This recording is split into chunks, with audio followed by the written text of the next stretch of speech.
Budget எப்படி போடணும் அப்படிங்கிறதுக்கான வழிகள் இன்னைக்கு கூகுள்லயே நிறைய வந்து அதுக்கான மெட்டீரியல்லாம் வந்து இருக்கு. நிறைய அப்ளிகேஷன்ஸ் இருக்கு.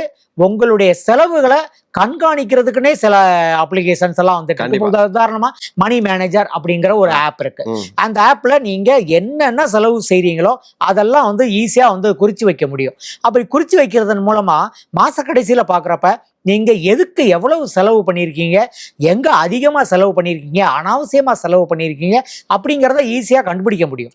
இப்போ உங்களுடைய பட்ஜெட் பாத்தீங்கன்னா 100% அப்படின்னா அதுல கிட்டத்தட்ட 50% வந்து உங்களுடைய வீட்டு அடிப்படை தேவைகளுக்கு நீங்க வந்து செலவு பண்ணணும். உங்க பட்ஜெட்டை நீங்க போடுறப்ப இப்போ உதாரணமா உங்களுடைய வீட்டு வாடகை கொடுக்காம இருக்க முடியுமா? கொடுத்துதான் ஆகணும்.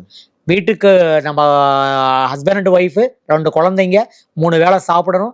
அதுக்கான மளிகை சாமான்கள் வாங்காம இருக்க முடியுமா? வாங்கி தான் ஆகணும். குழந்தை ஸ்கூல்ல படிக்கிறாங்க, அவங்க காலேஜ் படிக்கிறாங்க, அவங்க ஃபீஸ் கட்டி தான் ஆகணும்.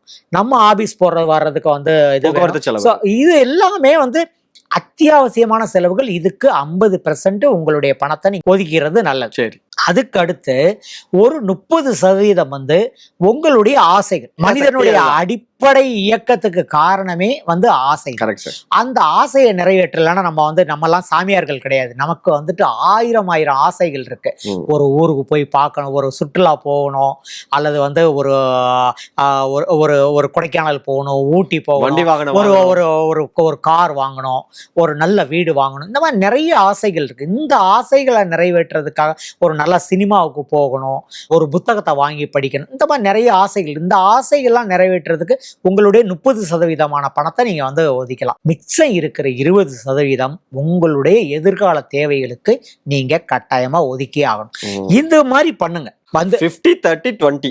ஆமா, 50-30-20 அப்படின்னு இது பண்ணி நீங்க வந்து இந்த 50 எதுல என்னென்ன வருது, இந்த 30ல என்னென்ன வருது, இந்த 20ல என்னென்ன வருது அப்படிங்கிறத பார்த்து இது பண்ணீங்கன்னா நீங்க 30% வந்து உங்களுடைய ஆசைகளை நிறைவேற்றுறதுக்காக இது பண்ணுவீங்க. ஆனா சம்டைம்ஸ் அது 35% மாறும். அப்ப அது நீங்க வந்து அடிப்படை அத்தியாவசிய தேவையில இருந்து ஒரு 5% குறைச்சு இங்க கொண்டு வரலாம் அந்த மாசத்துக்கு. அல்லது முதலீட்டை கூட, ஏன்னா ஒரு மாசம் தான் முதலீட்டை கூட கட் பண்ணி நீங்க அங்க கொண்டு போகலாம். அதே மாதிரி நீங்க வந்து உங்களுடைய 30% ஆசை இருந்தா கூட 20% போதும் அப்படிங்கிறப்ப அந்த 10% நீங்க முதலீட்டுக்கு கொண்டு வந்துடலாம். சோ இதுல ஒரு ஹார்ட் அண்ட் ஃபாஸ்ட் ரூல் எதுவுமே கிடையாது. ஃபிளெக்சிபிளான பட்ஜெட் போட்டாதான் அதெல்லாம் தெரியும் உங்களுக்கு. கரெக்ட். மாச பட்ஜெட் போட்டு அதன்படி நம்ம செயல்பட்டாதான் வந்து நமக்கு வந்து தெரியும்.